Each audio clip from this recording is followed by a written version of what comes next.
Herkese merhaba, kanalıma hoş geldiniz. Bugün sizlere çok lezzetli bir muhallebili kadayıf tatlısı tarifim var. Görüntüsüyle, lezzetiyle favoriniz olacak bir tarif.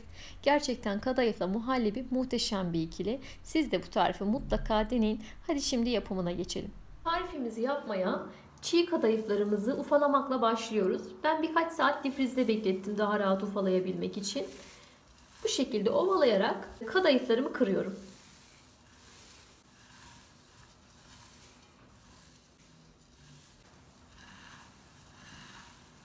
Kadayıflarımı çok kısa bir sürede ufaladım. Difrizde beklettiğim için bu işlem zaten çok kolay oluyor. 4 yemek kaşığı tereyağımı tavama aldım. Eriyen tereyağının üzerine kadayıflarımı boşaltıyorum. Orta ateşte sürekli karıştırarak kızarıncaya kadar kavuruyorum.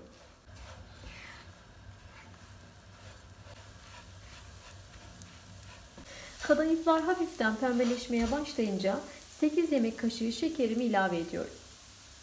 Yani her 100 gram kadayıf için 2 yemek kaşığı. Kadayıflarımı kavrulur kavrulmaz başka bir tabağa aktardım. Çünkü tavada kalırsa sıcağıyla pişmeye devam eder. Siz dilerseniz kavrulmuş kadayıf da kullanabilirsiniz. Onu da aynı şekilde yağınızı eritip içerisinde 3-5 dakika boyunca kavurabilirsiniz. Ben çiğ kadayıf kullandım ve aşağı yukarı 15 dakika boyunca kavurdum. Muhallebisini hazırlamak için 1 litre sütü tencereme aldım. Üzerine 1 su bardağı şeker ilave ediyorum.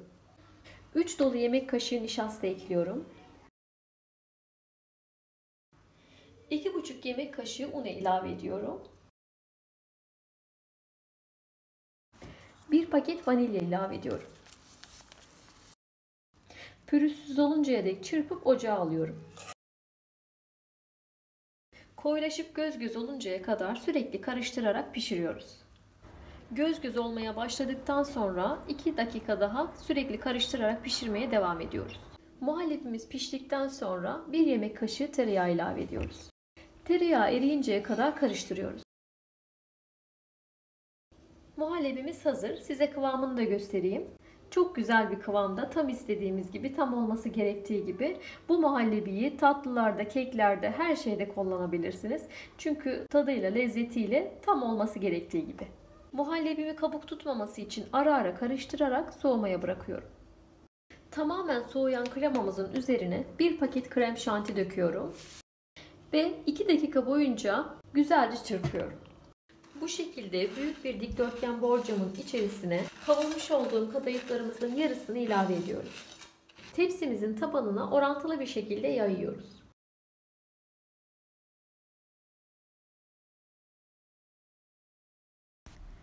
Muhallebiyi daha orantılı yaymak için bir krema torbasına doldurdum.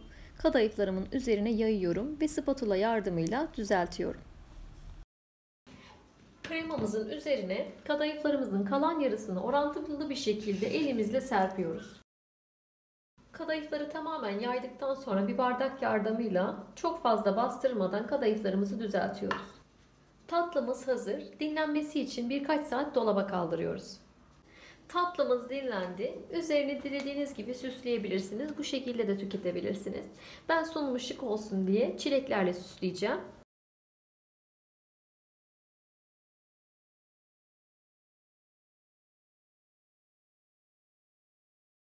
Tatlımız servise hazır. Gerçekten çok lezzetli, çok hafif bir tatlı. Yapması da oldukça basit. Size bir tanesinin dokusunu da göstermek istiyorum.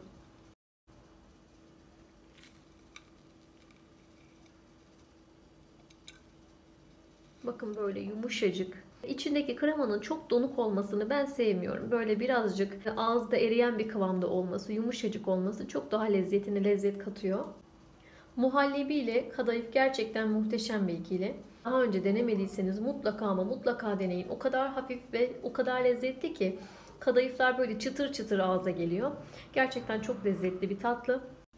Beni izlediğiniz için çok teşekkür ederim. Her türlü yorumlarınızı bekliyorum. Videolarımı beğenmeyi ve kanalıma abone olmayı unutmayın lütfen. Kendinize çok iyi bakın. Hoşça kalın.